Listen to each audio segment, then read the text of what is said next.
حضرت ابو بکر صدیق رضی اللہ، ذرا زندگی دیکھو، کہتے جس دن کلمہ پڑھا 40,000 دینار تھے، اور کلمہ پڑھے ابھی مجھے چند مہینے گزرے تھے، سارے مصطفیٰ کے قدموں پہ قربان کر دیے، پھر مال کمایا، پھر 4,000 دینار تھے، 4,000 جس دن ہجرت کے لیے نکلا 4,000 تھے، انہیں بھی پتا تھا 2.5% دینا چاہیے، ان کی بھی بیٹیاں تھیں، جوان بھی تھی، چھوٹی بھی تھی، ان کے بھی بچے تھے، لیکن دین کو ضرورت ہے، میرے رسول پاک صلی اللہ علیہ وسلم کے دین کو حاجت ہے، تو فرماتے ہیں اشرفیاں تھیں میرے گھر میں، پیسے تھے، درہم تھے، دینار تھے، میرے والد بوڑھے تھے، ان کو خیال تھا کہ ابو بکر ساری دولت نہ لے جائیں، تو حضرت اسماء بنت ابی بکر سے جناب ابو بکر صدیق نے کہا کہ اس طرح کرنا، ایک گڑا چھوٹا سا تھا، گڑا ٹویا، اس میں پیسے ہوتے تھے، فرمایا اس میں روڑے رکھ دینا، اوپر ٹاٹ ڈال دینا، والد نابینا ہے، اگر پوچھے نا پیسے تو ان کا وہاں ہاتھ لگا دینا، انہیں پتا چلے ابو بکر سارا مال لے کے نہیں گیا،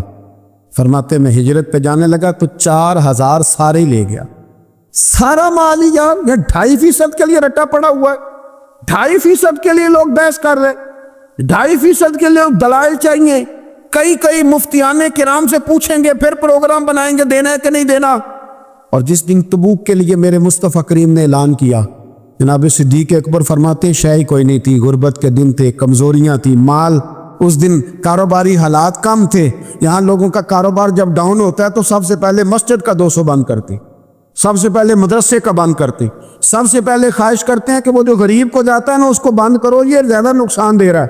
حضرت ابو بکر صدیق رضی اللہ تعالیٰ عنہ فرماتے ہیں حالات خراب تھے، جیب دیکھی تو اتنے پیسے ہی نہیں تھے کہ مصطفیٰ کریم کو پیش کر سکوں، تو پھر کیا کیا، امام جلال الدین سیوطی کہتے ہیں ابو بکر صدیق نے نا گھر کے اندر کپڑا بچھایا، اور پھر صدیق اکبر نے کیا کیا کہ توا بھی رکھا، برتن بھی رکھے، اس پہ چولہا بھی رکھا، ابو بکر صدیق نے اس کے اوپر گھر والوں سے کہا کہ ایک جوڑا پہن لو، ادھر دیکھو میری طرف، ایک جوڑا پہن لو، اور باقی نا سارے جوڑے بھی یہاں رکھو، اور پھر جب لوگ بچوں نے دیکھا نا کہ ابا تو کپڑے بھی رکھوا رہا ہے، کیا بنے گا، فرمایا تمہیں تو ایک جوڑے کی اجازت دے رہا ہوں نا، ذرا میری طرف دیکھو، خود اندر گئے تو ٹاٹ کا لباس پہن کے کپڑے بھی اتار کے رکھ دی، کپڑے بھی اتار کے زمین اسی میں رکھے، سارا کچھ باندھا، لباس ٹاٹ کا، تن تندور تے ہڈاں دا بالن، تے اسی ہاواں نال تپایا، کپ مکیاں پیڑے کیتے، اتوں عشق پلے تھن لایا، تن دا سالن، من دی ہانڈی، لون صبر دا پایا، غلام فریدا وے میں ساری تیری، تین وجہ یقین نہیں آیا، ہر چیز لپیٹ کے نا تو نبی کریم کی بارگاہ میں لے گئے، ہر چیز۔ میرے محبوب کا بھی انداز دیکھو، فرمایا ماں اب کہتا لے اہلے کا، گھر بھی کچھ چھوڑ کے آئے ہو، دیکھیں ادھر دیکھیں، جب کوئی لاتا تھا تو حضور فرماتے تھے کیا لے کے آئے ہو، یہ کیا ہے، یہ پوچھا جاتا ہے کہ یہ پوچھا جاتا ہے گھر کیا ہے؟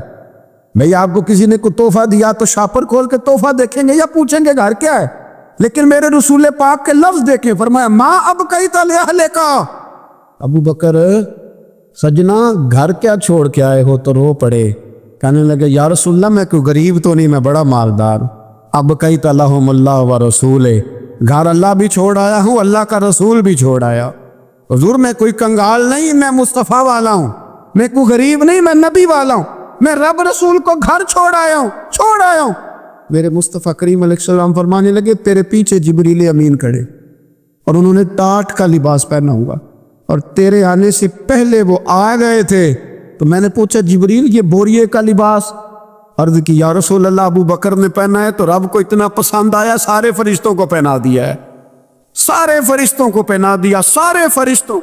ذرا یہ لذت تو لیں بات کی، جب 2.5% پہ جھگڑا ہوتا ہے نا تو پھر نماز میں مزہ نہیں آتا، جب تو 2.5% پہ بھی اڑا رہتا ہے نا پھر درود و سلام پڑھتے پڑھتے طبیعت معاذ اللہ پریشان ہوتی ہے، جب الجھے ہوئے پھر مسائل اور ہیں۔ پھر میرے محبوب کریم بولے میں ابو بکر رب کریم نے ایک پیغام بھی بھیجا ہے، یا رسول اللہ وہ کیا؟ فرمایا رب فرماتا ہے کہ ابو بکر سے پوچھ کے بتائیں کہ اس حال میں وہ رب سے راضی ہے کہ ناراض ہے۔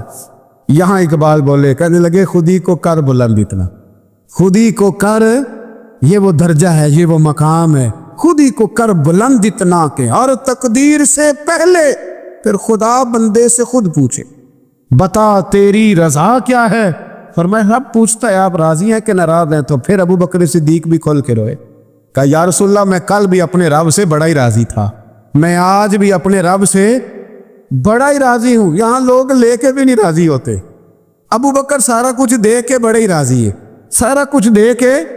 شریعت کا قاعدہ ہے کہ سارا مال آپ اللہ کے رستے میں نہیں دے سکتے، قانون شریعت ہے۔ حضرت ابی بن کعب نے کہا تھا یا رسول اللہ سارا دینا، فرمایا نہ بھائی چوتھا حصہ دے، 3 حصے بچوں کو دے۔ حضرت ابو لبابہ نے کہا تھا میں اس پر دلائل دے سکتا ہوں، احادیث موجود ہیں، حضور سارا مال دینا، فرمایا نہ بھائی چوتھا حصہ دے، 3 حصے بچوں کو دے۔ حضرت سعد بن ابی وقاص نے کہا تھا یا رسول اللہ صلی اللہ علیہ وسلم میری ایک ہی بیٹی ہے، سارا اللہ کے رستے میں دیتا ہوں، فرمایا نہ 3 حصے بیٹی کو، چوتھا حصہ دے، تیرے بچے لوگوں کے ہاتھ دیکھے میں گوارا نہیں کرتا۔ ان سے کہا کہ چوتھا حصہ دو تب قبول کروں گا۔ ابو بکر صدیق سے فرمایا تو سارے لے آ، تیرا سارا ہی قبول ہے، تو سارے لے آ تیرا۔ اور ایک لفظ حدیث میں ایسا ہے، آپ یقین کریں غلام ہوں کسی فقیر کا، تو جب میں اس کو پڑھتا ہوں نا تو آپے سے بات باہر نکل جاتی ہے۔ حضور کا ایک فرمان ہے، جب اس پر توجہ آتی ہے نا تو مطلب یہ کہ لفظ جو ہے نا وہ ٹوٹ جاتے ہیں، بکھر جاتے ہیں، اور دل کہتا ہے کہ نہیں یہ جو ہے نا یہ معراج ہے، یہ اصل ہے، یہ حقیقت ہے۔ وہ ترمذی کے لفظ ہے، پر آپ یقین کریں کہ لگتا یہ ہے کہ دنیا محبت ساری سمٹ گئی اس میں۔ نبی کریم علیہ السلام فرمانے لگے مجھے کسی کے مال نے اتنا نفع ہی نہیں دیا جتنا ابو بکر صدیق کے مال نے دیا۔ اور پھر اگلے لفظ ایسے ہیں کہ روح وجد کرتی ہے۔ میرے کریم محبوب فرمانے لگے جس کا بھی مال آیا میں نے بیگانہ سمجھ کے خرچ کیا ہے، اور جب ابو بکر کا آیا ہے تو میں نے اپنا سمجھ کے خرچ کیا ہے، میں نے اپنا سمجھ کے، مجھے پتہ ہے یہ شکوہ نہیں کرے گا، یہ شکایت یعنی اس کو سارا بھی تروڑ مروڑ لوں گا تو اس کے لفظوں پر کبھی حرف ہے۔ اور یار کچھ لوگ ہوتے ہیں جو 10 دیتے ہیں تو 20 جگہ بتاتے ہیں، جو کھانا کھلاتے ہیں تو ذکر کرتے ہیں، فرمایا اس کا مال میرا مال ہے، میرا، اس کو سارا توڑ کے کھا بھی جائیں گے تو یہ شکوہ نہیں کرے گا، یہ سارا میرا اپنا ہے۔ حضرت ابو بکر صدیق فوراً بول پڑے، عرض کی حضور جب میں آپ کا ہوں تو مال بھی تو آپ کا ہی ہے نا۔ یا رسول اللہ جب میں نے اپنا اب نہیں بچا کے رکھا تو پھر مال۔ حضرت مولا معین الواعظ کاشفی نے لکھا ہے، اچھا کئی دفعہ ایسے ہوتا ہے میں بات کوئی اور بیان کرنا چاہتا ہوں تو شروع معاملہ کسی اور طرف نکل جاتا ہے۔ مولا معین الواعظ کاشفی نے لکھا ہے کہ وہ جو سانپ تھا نا غار ثور میں، وہ 600 سال سے بیٹھا ہوا۔ حضرت عیسیٰ علیہ السلام ایک دن پڑھ رہے تھے انجیل، تو آپ نے نبی پاک کا تذکرہ پڑھا، اس سانپ نے سن لیا، تو حضرت عیسیٰ سے کہنے لگا حضور یہ بتائیں کہ وہ نبی پاک ملیں گے کہاں؟ تو حضرت عیسیٰ فرمانے لگے کہ مکے میں آئیں گے اور مدینے میں رہیں گے۔ تو کہا ملاقات کیسے ہو سکتی ہے؟ فرمایا چلا جا مکے۔ تو وہ سانپ 600 سال غار ثور میں، اس نے 70 جگہ پہ سوراخ کیے۔ کتنے سال بیٹھا رہا؟ بول کے بتائیے۔ آپ 6 گھنٹے بیٹھ کے دکھائیں، سوال ہی نہیں پیدا ہوتا۔ ہم بڑے کمزور ہو گئے، ہمارے لیے معاملہ بڑا اور طرح کا ہے، ہماری مرضی کا کوئی بات کرے تو ہم اس سے راضی ہیں۔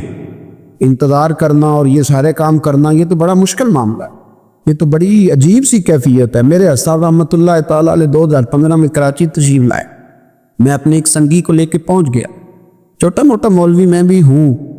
صبح میں 7 بجے کے 8 بجے ہم وہاں پہنچ گئے، حضرت آرام فرما رہے تھے، نمازیں انہوں نے اندر ادا فرمائی ساری، ظہر بھی ہوئی، پھر عصر بھی ہوئی، پھر مغرب بھی ہوئی، پھر عشاء بھی ہوئی۔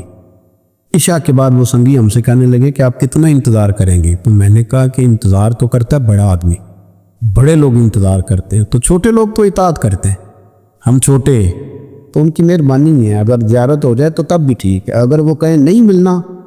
میرے سنگی ساتھ موجود تھے، صبح سے گئے، شاہ کباٹ کا وقت تھا، نہیں انہوں نے ملنا تو پھر بھی ٹھیک، وہ ہس بولے تھے وہ مہربانی، نہیں تو ایسا تے لاڑ ہی لڑا انہیں نے، اس کی مہربانی ہے، اگر بات ہو جائے تو ٹھیک ہے ورنہ کوئی معاملہ نہیں۔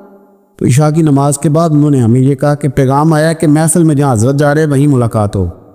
تو ہم نے کہا یہ بھی بڑی نعمت ہے، جلوہ دیکھنا بھی بہت بڑی سعادت ہے، اس لیے کہ ہمیں پتہ ہے کہ وہ کیفیت کیا ہے، وہ رنگ کیا ہے، ان کا انداز کیا ہے۔ پیچھے جا کے بیٹھ گئے تو پھر ان کا حکم آیا کہ اس کو ذرا آگے آئے۔ جب میں اسٹیج پہ گیا تو فرمانے لگے مجھے سویرے ہی پتہ تھا آپ آگے، کوئی عرض نہیں، اتنا کوئی انتظار تو بندہ کر ہی لیتا ہے۔ اب یقین کرے وہ دن کی جو لذت ہے نا وہ آج تک گئی نہیں طبیعت سے، وہ سرور گیا نہیں۔ کبھی کبھی سوچتا ہوں کہ اس سے ڈبل بھی انتظار کبھی ہو جائے، پر ایک دفعہ زیارت پھر نصیب ہو، کبھی کبھی یہ سوچتا ہوں 600 سال وہ سام بیٹھا رہا، 600 سال، 600 سال، اور 70 اس نے سوراخ کیے غار ثور میں، لیکن وہ بھی عاشق تھا نا۔ اور یہاں معاملہ یہ تھا کہ ابوبکر صدیق دعا مانگ کے گئے تھے کہ میں نے کسی کو موقع نہیں دینا، ایک میں ہوں گا، دوسرا میرا یار ہوگا۔ وہ غار ثور کی تو لذت یہ والی تھی، ایک میں، ایک میرے محبوب۔ اس نے 70 سوراخ کیے ہوئے تھے، جناب ابوبکر صدیق نے کہا سوراخ ٹھہرے، میں ذرا بھی آیا صفائی کر کے۔ تو نبی کریم علیہ السلام رکے تو حضرت ابوبکر صدیق نے کہیں پگڑی پھاڑ کے رکھی، کہیں چادر پھاڑ کے رکھی، اتنے سوراخ بند کیے تو جو ایک رہ گیا وہاں ایڑی رکھ دی۔ تو اب وہ سام بھی شکوہ کرنے لگا کہ یار تو بھی کوئی نرالا ہی عاشق ہے کہ میں نے تو کسر ہی کوئی نہیں چھوڑی تھی، 70 سوراخ کیے تھے اور تو نے بھی کمال ہی کر دی ہے، یہ سارے ہی بند کر دیے، جو بچ گیا اس پہ ایڑی رکھ دی۔ اس نے پتہ نہیں کتنے ڈنگ مارے۔ سام کا جب ڈنگ لگتا ہے تو وجود میں بہت زیادہ گرمی پیدا ہوتی، گرمی۔ حضرت ابوبکر صدیق کے بارے میں ہمارے شارحین نے لکھا روئے نہیں، وجود اتنا گرم ہوا کہ آنسو ٹپک پڑے۔ نبی کریم صلی اللہ علیہ وسلم نے فرمایا ہٹا نہ ذرا پیر، پھر انہوں نے ہٹایا تو میرے مصطفیٰ میں لعاب دہن لگایا۔ مولا معین الواعظ کاشفی رحمۃ اللہ علیہ فرماتے ہیں کہ جب انہوں نے قدم ہٹایا نا تو پھر وہ سانپ باہر نکلا، اپنا سر نکالا اور کھڑا ہو کے حضور کا دیدار کرنے لگا۔ نبی کریم نے فرمایا تیرا کام ہو گیا، اب تو جا، مجھے اور ابو بکر کو رہنے دے۔ وہ نکل گیا۔ یہ کیفیات ہے، یہ محبت ہے، یہ بارفتگی ہے، یہ سوز ہے، یہ درد ہے۔ یارو یہ میں کہا کرتا ہوں کہ یہ چیز جینے کا بھی مزہ دیتی ہے، مرنے کا بھی مزہ آتا ہے، مرنے کا بھی مزہ، سرور آتا ہے انسان اس میں جب یہ کیفیات شامل ہوتی ہے نا، رنگ اور ہوتا ہے، درد اور ہوتا ہے، ذائقہ اور ہوتا ہے، کیفیت اور ہوتی ہے، پھر کوئی شوق نہیں رہتا اعلیٰ کپڑوں کا، بڑی گاڑی کا، لمبے چوڑے معاملات کا۔ پھر تو انسان ڈھونڈتا پھرتا ہے کوئی مجھے محبوب کی بات سنائے، کوئی اس کی شان میں کوئی شعر سنائے، کوئی اس کا ذکر سنائے، کوئی مل جائے نا کبھی کہ میرے تال چھیڑ دے، کوئی ملے، کوئی بات کرے، کوئی ذکر کرے۔ پھر انسان ڈھونڈتا پھرتا ہے ان لفظوں کو، ان لوگوں کو جو پکڑ کے دروازہ رسول صلی اللہ علیہ وسلم کی بارگاہ تک لے جائیں۔ بڑا پیار کیا میرے قریب محبوب۔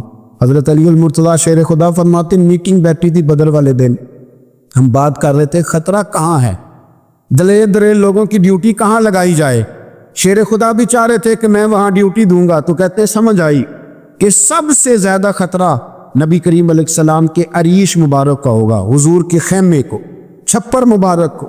قریش مکہ سب سے زیادہ حملے وہاں کریں گے جہاں حضور ٹھہرے ہوں گے۔ طے ہو رہا تھا کس کی ڈیوٹی لگائیں، کس کو وہاں ذمہ داری سونپیں۔ کہتے ہم بات کر رہے تھے اور میں تیار تھا وہاں جانے کو، اچانک ابو بکر صدیق آ گئے۔ کیا باتیں ہو رہی ہیں؟ تو ہم نے کہا جناب ہم پروگرام بنا رہے ہیں کہ وہاں ڈیوٹی کس نے کرنی ہے۔ تو فرمانے لگے یہ کرنے والی بات ہی کوئی نہیں، میں نے تو عرض کر بھی دیا نبی پاک کی بارگاہ میں کہ یا رسول اللہ یہاں ڈیوٹی میں ہی کروں گا۔ تو حضرت ابو دردہ رضی اللہ تعالیٰ عنہ عرض کرنے لگے حضرت ابو بکر صدیق سے کہ حضور آپ کے ساتھ کون ڈیوٹی کرے گا؟ فرمانے لگے کسی کی بھی ضرورت نہیں، کوئی ماں نے لال جنا ہی نہیں، کوئی جنا ہی نہیں ماں نے لال جو ابو بکر کے ہوتے ہوئے نبی پاک تک پہنچ جائے، کسی کی ضرورت ہی نہیں، میں اکیلا کافی ہوں مصطفیٰ کریم کے خیمے کا پہرا دینے کے لیے۔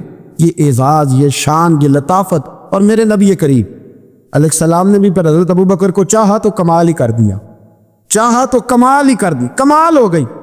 حضرت ابو دردہ کہتے ایک دن حضور علیہ السلام نے مجھے فرمایا ابو دردہ یہ تو نے آج کیا کیا ہے؟ حضور کیا ہوا؟ فرمایا آج تو گلی میں چل رہا تھا اور ابو بکر صدیق کے آگے آگے چل رہا تھا، گلی میں ابو بکر کے آگے آگے چل رہا تھا۔ یا رسول اللہ صلی اللہ علیہ وسلم کیا ہوا؟ فرمایا نہ کسی پہ سورج طلوع ہوا نہ غروب ہوا جو میرے ابو بکر سے افضل ہو، خبردار اس کے آگے نہیں چلنا، ابو بکر صدیق کو کمر نہ ہونا چاہیے۔ شاہ ولی اللہ صاحب نے ایک بات لکھی ہے، بڑی نرالی ہے، وہ بھی بڑی نرالی، مثل تعویذ ہوتے ہیں نا کچھ لوگ، جب بھی ملتے ہیں شفا ہوتی ہے۔ بڑی شاندار عجیب بات لکھی ہے۔ حضور صلی اللہ علیہ وسلم نے ایک دن فرمایا کہ وقفے سے ملا کرو محبت بڑھتی ہے، یہ حضور کا فرمان، وقفے سے ملا کرو محبت بڑھتی ہے۔ قدر کھو دیتا ہے نا ہر روز کا آنا جانا، اور بڑی دلچسپ ہوتی ہے بے ترتیب ملاقاتیں۔ تو کہا کہ وقفے سے ملا کرو۔ حضرت ابو ہریرہ بھی تھے، دیگر لوگ بھی تھے، حضور نے فرما دیا۔ حضرت ابو بکر صدیق بھی سن رہے تھے۔ زور کی نماز پڑھی گھر چلے گئے، عصر پڑھی تو گھر چلے گئے، مغرب پڑھی تو گھر چلے گئے۔ حضرت انس بن مالک رضی اللہ تعالیٰ عنہ کہتے 3 دفعہ حضور نے پوچھا ابو بکر نہیں آئے؟ ابو بکر نہیں آئے؟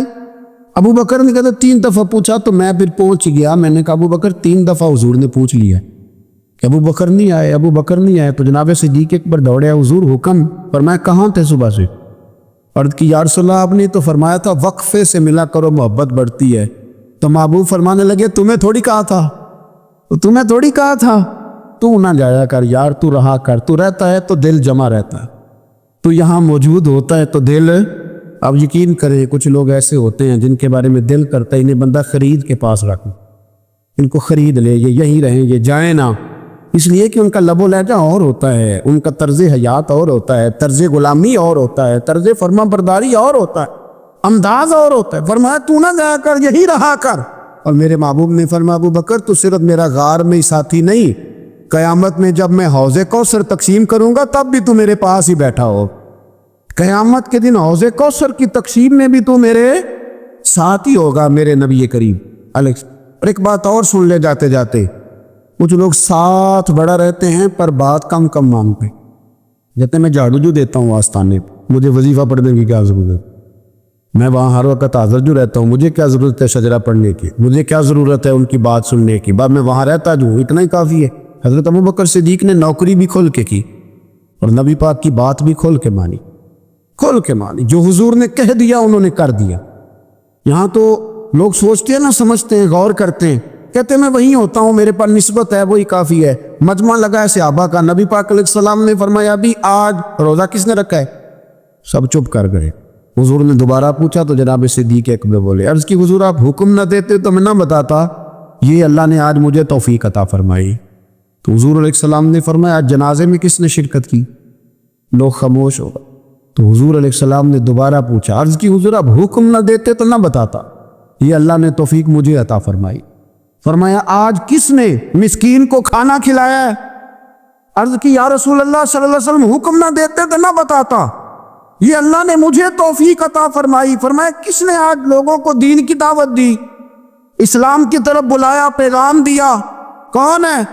عرض کی حضور اگر آپ حکم نہ دیتے تو میں نہ بتاتا, یہ بھی خدمت اللہ نے مجھے عطا فرمائی ہے. تو نبی کریم علیہ السلام نے فرمایا ابو بکر سن, قیامت کے دن ایک دروازہ جنت میں ایسا ہوگا جہاں سے صرف روزے دار گزریں گے, ایک ایسا ہوگا جس سے صرف نمازی گزریں گے, ایک ایسا ہوگا جس سے صرف حاجی گزریں گے, ایک سے سخاوت کرنے والے گزریں گے. لیکن جب تو آئے گا نا تو جنت کے ہر دروازے سے آواز آئے گی کہ ادھر سے داخل ہو جا, ادھر سے ہر دروازے سے آواز آئے گی. اس لیے کہ مجموعی طور پر عمل کیا زندگی میں, مجموعی طور پر